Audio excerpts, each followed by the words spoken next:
Halo, assalamualaikum warahmatullahi wabarakatuh. Halo, apa kabar semua teman-teman, Bapak Ibu yang saya hormati. Semoga keadaan kalian di Jumat pagi hari ini sehat selalu. Pada hari ini saya akan menelusuri di berikutnya jalur kereta api Cirebon Kadipaten yang terletak pesisiran Jalan Raya Cirebon Sumedang Bandung, yang dikenal pada saat itu sebagai Jalan Raya Pos Tegote Bostet Anir Penyarukan, yang dibangun pada masa kolonial di kisaran 1808 sampai 1809 pada saat pemerintahan Gubernur Jenderal Herman Wiyardanus. Dan hari ini saya akan di Desa Bongas, Kecamatan Sumberjaya, Kabupaten Majalengka, karena saya sudah menemukan jalur kereta api dan menemukan besi rel kereta api yang ada di sini di komplek Pertamina depan. Yuk nanti kita ke sana, mari kita lihat rel kereta api besi ini. Karena di jalur kereta api Cirebon Kadipaten ini cuma satu jalur saja, bukan jalur ganda. Nah, beginilah keadaan jalur besi SCS Cirebon Kadipaten di komplek Pertamina Bongas. Sebab menurutnya rel besi ini sangat disayangkan. Kenapa? Karena saya perhatikan ini rel ini sangat banyak yang dicuri, ada yang diambil. Tapi alhamdulillah di sini udah saya nemukan rel kereta apinya. Ke arah sana adalah ke Jatiwangi. Nanti saya akan telusuri ke sana berikutnya. Saya tidak tahu kapan direaktivasi apa enggaknya, karena ini sudah jelas ada tanda plang PT Tanah Milik Kereta Api Daob 3 Cirebon.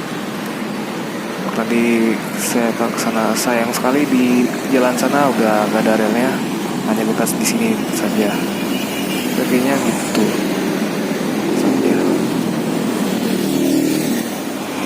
Jalur SCS diresmikan pada tanggal 29 Desember tahun 1901 dengan panjang lintas 47 km. Dari kilometer 0 itu sampai dengan 48 merupakan jalur tram, karena jalur tersebut dibangun di tepi jalan raya dan merupakan kereta api dengan kecepatan relatif rendah, serta terutama ditujukan untuk pengangkutan komoditas gula dari 27 pabrik gula di jalur tersebut. Namun demikian, untuk selanjutnya secara bertahap di antara tahun, jalur tram tersebut ditingkatkan menjadi jalur kereta api untuk memungkinkan peningkatan kecepatan dan kapasitas angkut. Kereta penunjang yang digunakan saat itu adalah kereta kelas 2, kelas 3, dan kelas 3 untuk bangsa pribumi inlanders.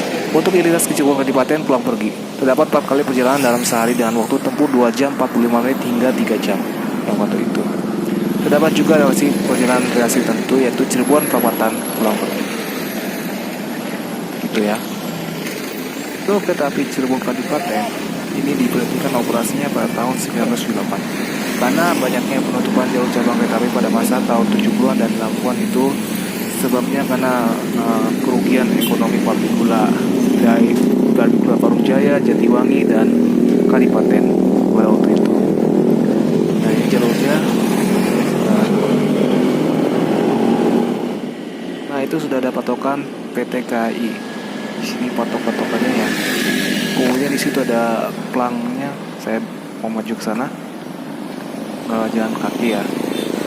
Ke arah sana mungkin ke menara air, kemudian lanjut ke jembatan pilar jembatan pilar Palasa. Ke situ jembatannya 100 tahun masih kuat kokoh. Nah, ini ya tanah KAI PT Kereta Api Indonesia Daob 3 Cirebon. Bangnya masih kelihatan baru ya. Apa jalur kalian direplikasi ya? Ya gitulah. Sayangnya rel kereta api ini ditutupi oleh pohon besar. Nah, pohon besar ini jadi susah ditelusuri dan rel ini udah terkubur oleh aspal. Kemudian nggak tahu juga nanti mungkin saya akan perhatikan ya, rel ini mungkin udah relnya lama banget. Dengan alasan jalur kereta api Cirebon Kadipaten aktif sampai sekitar tahun 1908, yang kemudian dinonaktifkan karena kalah persaingan dengan moda transportasi lain. Karena jalur ini merupakan jalur tram karena badan remnya di sisi jalan raya. SCS merupakan salah satu perusahaan transportasi kereta api yang melayani trayek Semarang hingga Cirebon melalui Pekalongan dan Tegal hingga arah barat di Kadipaten. Dan itulah perusahaan kereta api Semarang Cirebon Sultan Stabridge 1697 sampai 1914, seperti itu. Oke, nanti saya akan lanjutkan telusuri lagi perjalanan berikutnya ke Jatiwangi. Semoga bisa tonton sampai akhir. Sekian dari saya. Assalamualaikum warahmatullahi wabarakatuh.